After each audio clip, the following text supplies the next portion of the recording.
Assalamualaikum warahmatullahi wabarakatuh.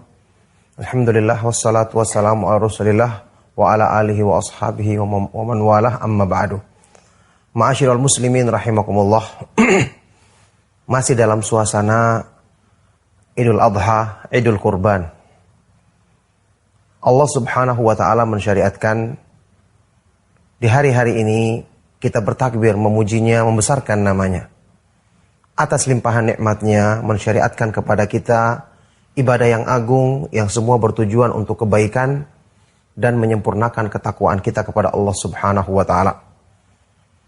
Walitukabbirullaha ala ma hadakum wa la'allakum tashkurun, dan agar kalian membesarkan nama Allah, mengagungkannya atas hidayah yang diberikannya kepadamu supaya kalian menjadi orang-orang yang selalu bersyukur.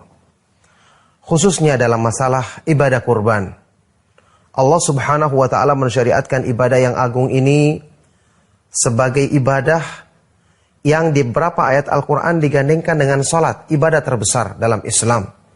Ibadah yang berhubungan dengan anggota badan yang terbesar dalam Islam. Sebagaimana kita ketahui bersama, salat itu adalah ibadah yang pertama kali dihisab pada hari kiamat seperti yang disebutkan dalam hadis yang sahih.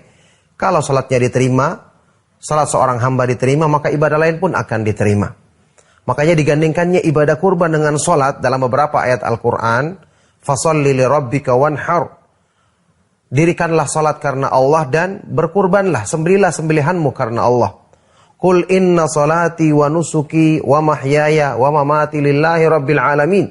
Katakanlah sesungguhnya salatku, sembelihanku, kurbanku di jalan Allah, hidupku dan matiku hanyalah untuk Allah Subhanahu wa taala semata-mata, tidak ada sekutu baginya. Dengan digandengkannya dua ibadah besar ini menunjukkan berkurban, menyembelih sembelihan di jalan Allah untuk Allah adalah ibadah yang mengandung pengorbanan besar, yang mengandung upaya manusia untuk mewujudkan kecintaan yang sejati karena Allah Subhanahu wa taala.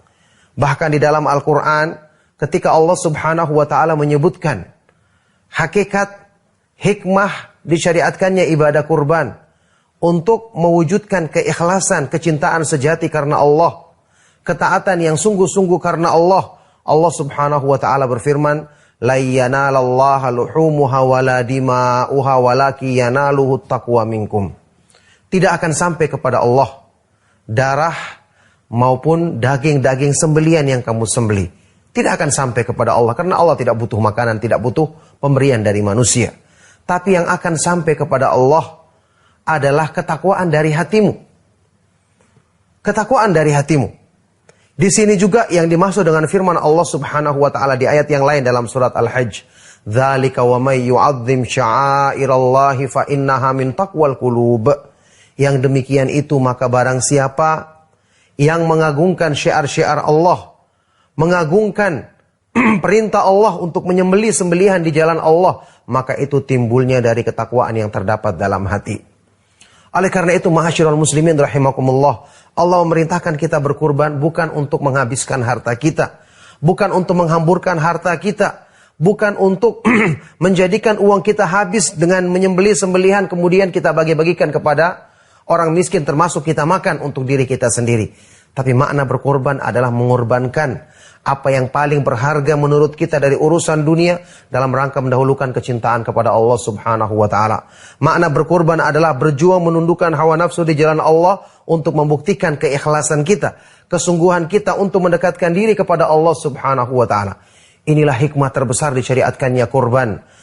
Menundukkan hawa nafsu di jalan Allah, mengorbankan segala sesuatu yang diinginkan oleh jiwa kita untuk mendahulukan kecintaan kepada Allah Subhanahu wa taala. Ini merupakan sifat utama hamba-hamba yang akan mendapatkan surganya. Allah Subhanahu wa taala berfirman, "Wa amma man khafa maqama rabbih wa nahan nafsa 'anil hawa fa innal jannata hiyal ma'wa." Adapun orang-orang yang takut dengan kebesaran Allah dan menundukkan hawa nafsunya dari memperturutkan keinginannya, maka sungguh Allah Subhanahu wa taala jadikan surga sebagai tempat kembalinya. Maka mudah-mudahan dengan suasana berkurban yang masih kita rasakan saat ini, dengan sholat Idul Adha yang kita laksanakan kemarin, dan juga berkurban yang masih kita rasakan kemeriahannya saat ini, membangkitkan semangat kita untuk selalu membuktikan kecintaan kita kepada Allah Subhanahu wa Ta'ala lebih daripada apapun yang ada di dunia ini. Inilah hikmah terbesar yang kita ambil. Semoga Allah Subhanahu wa Ta'ala menganugerahkan ketakwaan yang hakiki dalam hati kita. Semoga Allah Subhanahu wa Ta'ala senantiasa memudahkan taufiknya bagi kita untuk kita selalu menundukkan hawa nafsu kita di jalan Allah untuk meraih ketakwaan dan kesempurnaan iman di sisinya. Demikianlah kami cukupkan. Sallallahu wasallam wa barak ala nabiyyina Muhammad wa ala alihi wasahbihi ajma'in. Walhamdulillahi rabbil alamin. Wassalamualaikum warahmatullahi wabarakatuh.